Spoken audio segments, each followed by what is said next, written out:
ಸಮಸ್ಯೆ ಇಟ್ಕೊಂಡು ಒಂದು ಹೆಜ್ಜೆನೂ ನೀನು ಆಚೆ ಇಡೋ ಹಾಗಿಲ್ಲ. ಮೇಡಮ್ ಪ್ಲೀಸ್ ಆ ಥರ ಹೇಳಬೇಡಿ ಮೇಡಮ್. ಅಮ್ಮ ತುಂಬ ಹೆದರಿರ್ತಾಳೆ. ಅಲ್ಲಿ ಏನು ಆಗ್ತಿದೆ ಅಂತಲೂ ಗೊತ್ತಾಗ್ತಿಲ್ಲ. ಅದಕ್ಕೆ ಪ್ರೆಗ್ನೆಂಟ್ ಮೇಡಮ್, ಪ್ಲೀಸ್. ಮಿಥಿಲಾ, ಯಾಕೆ ಹೀಗಾಡ್ತಿದ್ಯಾ?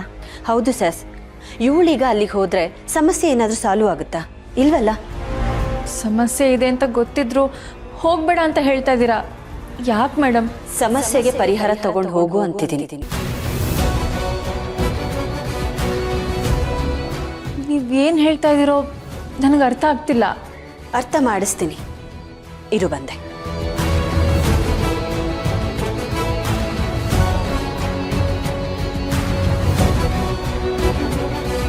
ಮಲ್ಲಿ, ಆಯುಷ್ಯ, ನೀನು ಅಲ್ಲಿಗೆ ಹೋದರೆ ಅಲ್ಲಿರೋ ಸಮಸ್ಯೆ ಪರಿಹಾರ ಆಗುತ್ತಾ?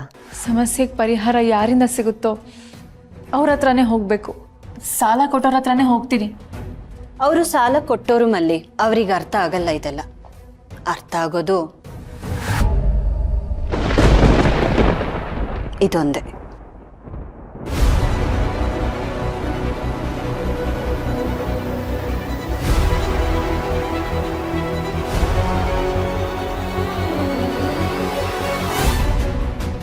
ಮೇಡಮ್, ಇದು ನಿನ್ನ ಸಮಸ್ಯೆಗೆ ಇದೇ ಪರಿಹಾರ.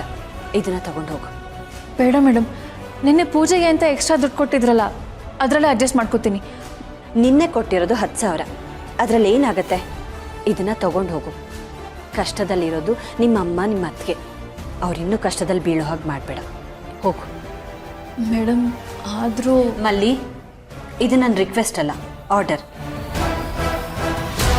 ಸುಮ್ಮನೆ ಇದನ್ನು ತಗೊಂಡು ಹೋಗು. ಹೋಗು.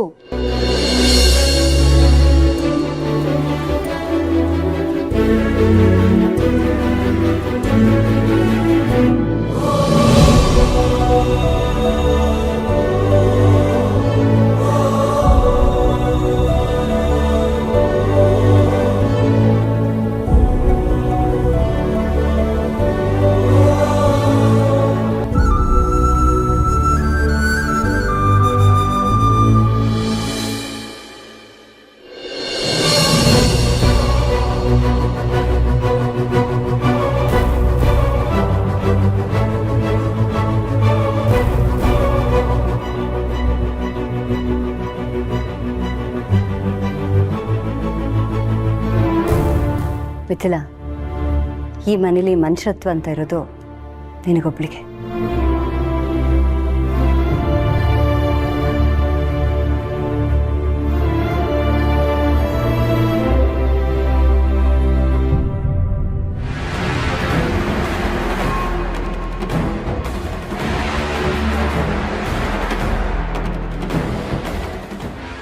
ಇಂಥ ಒಳ್ಳೆ ಮೇಡಮ್ ಬಗ್ಗೆ ನಾನೇ ತಪ್ಪಾಗಿ ತಿಳ್ಕೊಂಡಿದ್ನಲ್ಲ.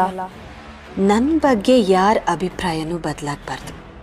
ಬದಲಾದ್ರೆ ಅವ್ರ ಆಲೋಚನೆನ ಬದಲು ಮಾಡೋ ಶಕ್ತಿ ನಂಗಿದೆ.